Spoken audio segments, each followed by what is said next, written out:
Bismillahirrahmanirrahim. Assalamualaikum warahmatullahi wabarakatuh.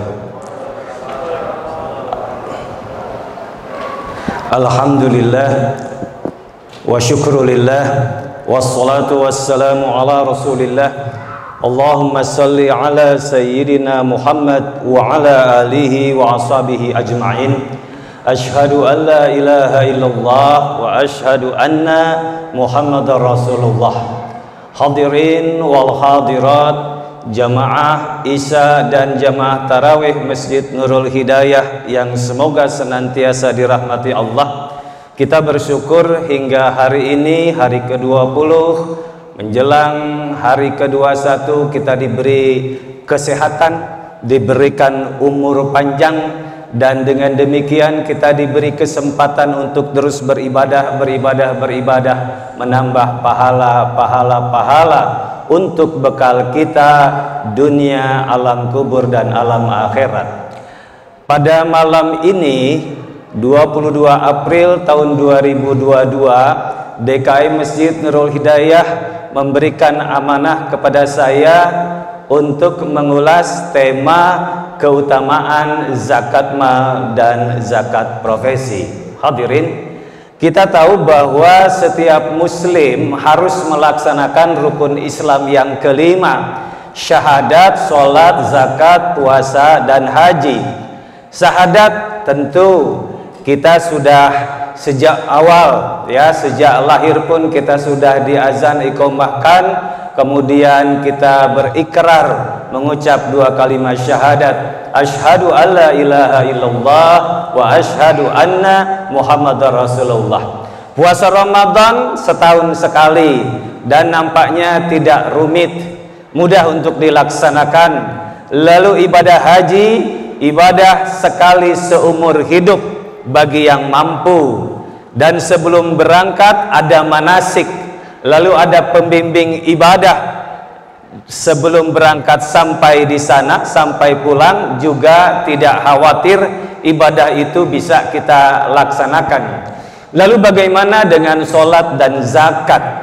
Sholat adalah ibadah harian yang harus ada ilmu untuk melaksanakannya. Demikian pula zakat, harus tahu tata caranya, aturannya, berapa harta yang harus dizakatkan, berapa persen zakatnya, bagaimana caranya, dan sebagainya. Rasulullah bersabda, man aroda dunya fa'alaihi bil ilmi, wa man arodal akhirah fa'alaihi bil ilmi, wa man arodahuma fa'alaihi bil ilmi. Siapa yang menginginkan dunia, hendaknya dengan ilmu. Siapa yang mendambakan akhirat, hendaknya juga dengan ilmu. Siapa yang menginginkan keduanya, harus dengan ilmu.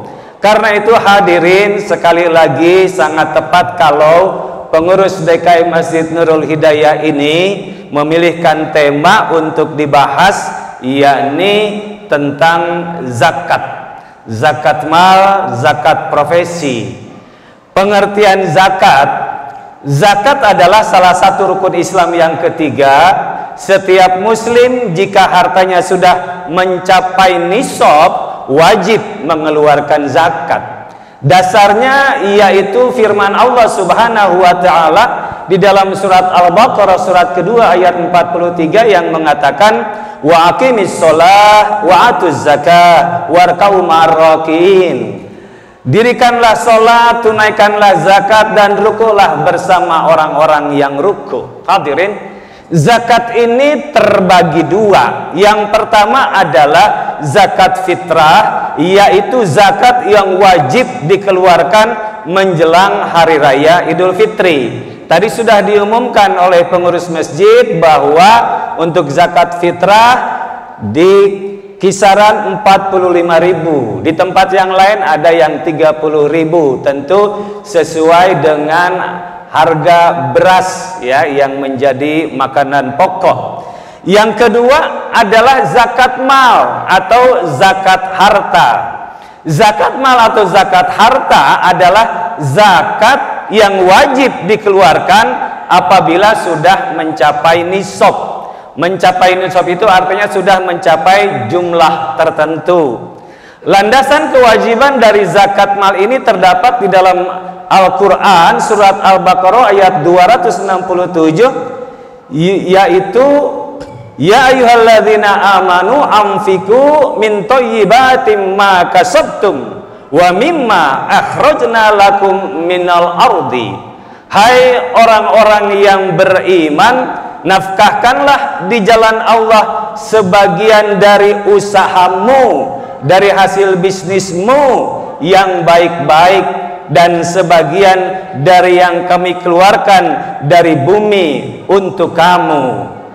Syarat-syarat zakat mal, syarat-syarat harta yang wajib untuk dizakatkan, yang pertama merupakan kepemilikan penuh. Artinya harta yang akan dizakatkan adalah milik orang yang hendak berzakat, bukan milik orang lain. Masya Allah, di medsos kemarin kita melihat seorang yang kaya raya di Kalimantan Tengah mengirimkan zakatnya dalam bentuk 500 ton beras, kemudian minyak goreng 1100 liter dengan banyak truk konvoi dikirim ke 24 kabupaten. Masya Allah, dapat kita lihat kekayaannya luar biasa. Yang menarik adalah sudah kaya, memiliki kesadaran berzakat. Masya Allah, insya Allah ahlul jannah yang nantinya akan masuk surga melalui pintu sedekah, pintu zakat. Yang kedua, sudah mencapai nisab. Nisab artinya standar minimal yang dikenakan. Maka jika belum mencapai nisab, tidak ada kewajiban atas hartanya untuk zakat mal. Hitungan nisab zakat mal setiap harta berbeda-beda. Kemudian yang ketiga, melebihi kebutuhan pokok. Artinya orang yang wajib mengeluarkan zakat mal adalah orang yang kebutuhan pokoknya sudah terpenuhi, tidak berkekurangan. Lalu syarat yang keempat dari zakat mal itu tidak berhutang, dan kepemilikan hartanya sudah sampai 1 tahun atau disebut dengan istilah haul. Lalu yang kelima, harta untuk zakat mal harus halal. Artinya halal cara mendapatkannya, bukan dari tindakan-tindakan yang dilarang oleh agama seperti hasil dari merampas, hasil dari mencuri, korupsi, menipu, sogok menyogok, dan sebagainya. Harus yang halal. Itu sebabnya ketika melaksanakan kewajiban ibadah haji pun harus dengan uang halal, bukan dari uang korupsi.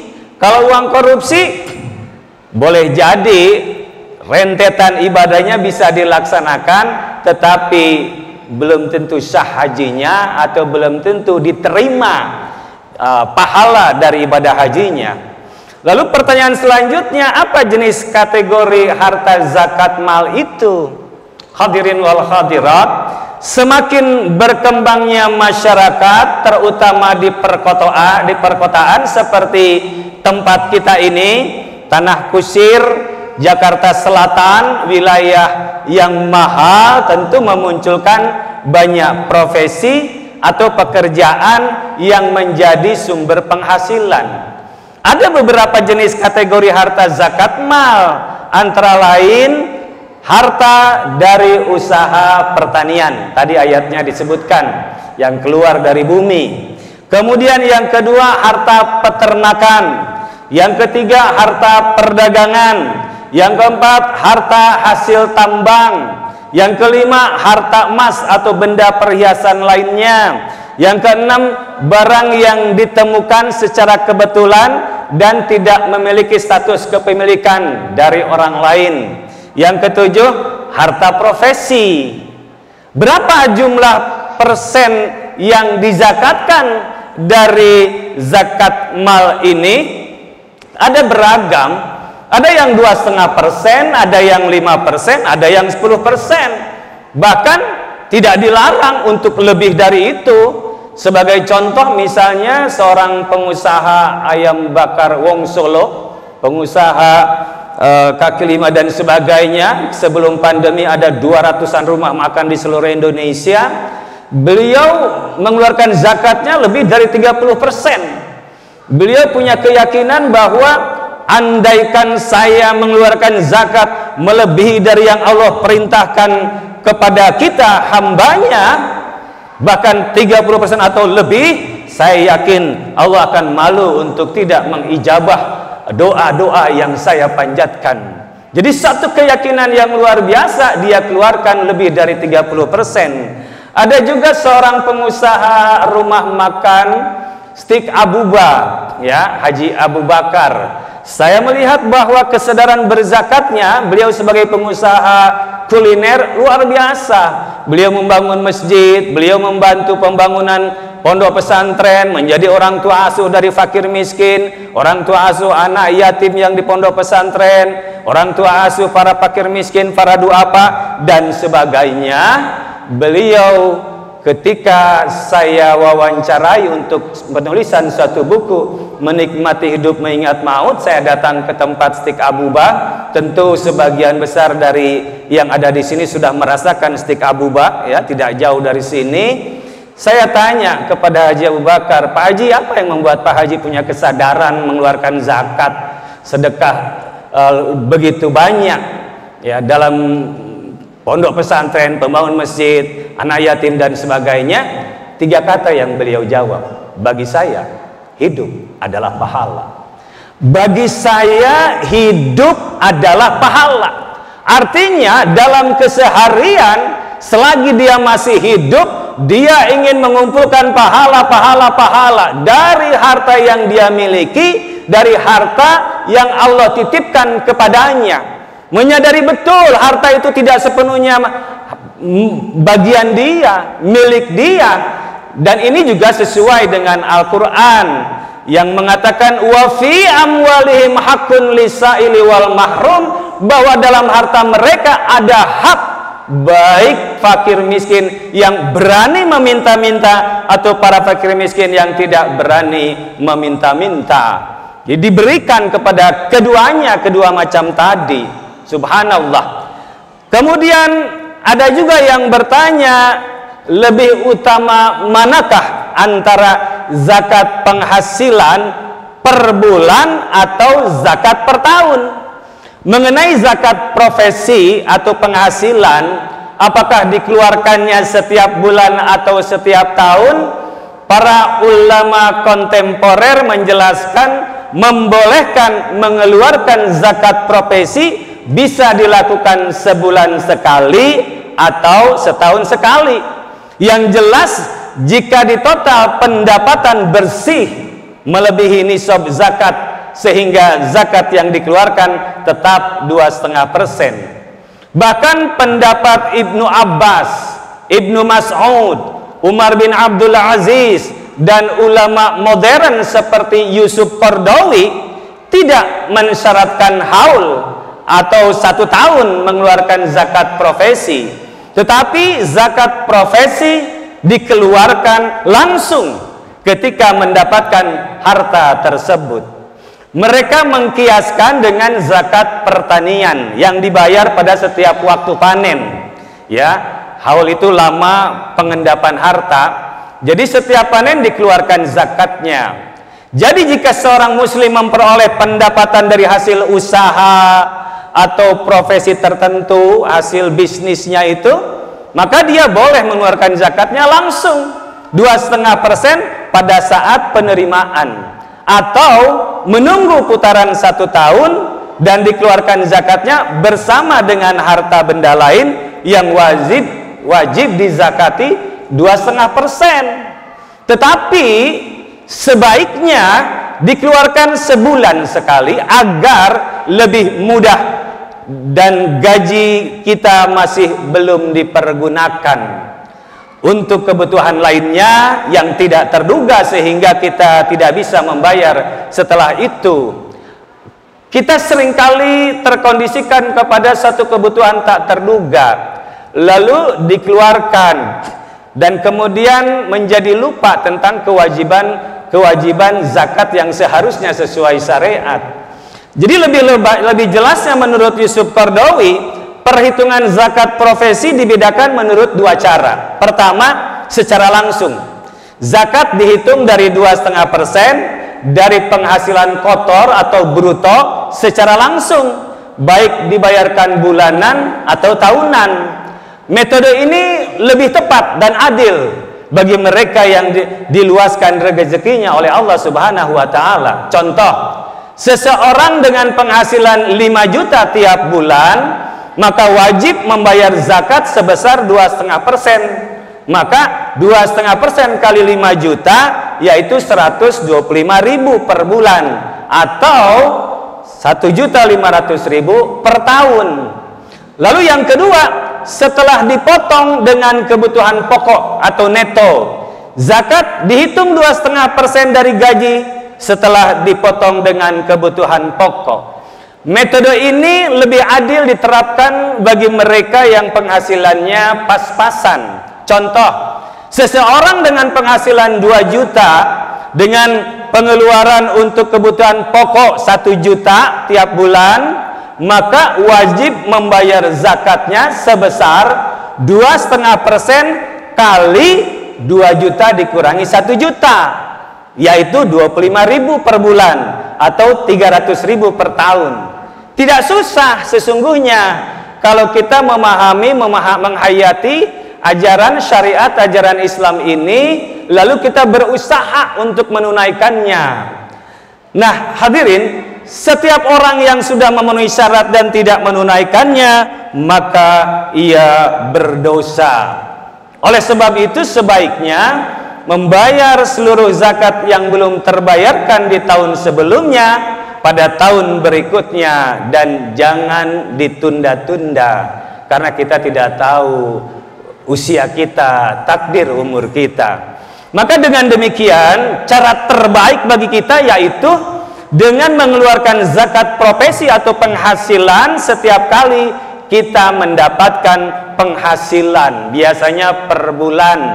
Ini cara yang aman bagi kita untuk selamat di dunia, selamat di alam kubur, selamat di alam akhirat. Maka hadirin, dengan mengeluarkannya setiap bulan akan lebih mudah dan aman, karena penghasilan atau gaji kita masih belum dipergunakan untuk kebutuhan lainnya yang tidak terduga, yang mana dikhawatirkan kita tidak bisa membayar zakat setelah itu.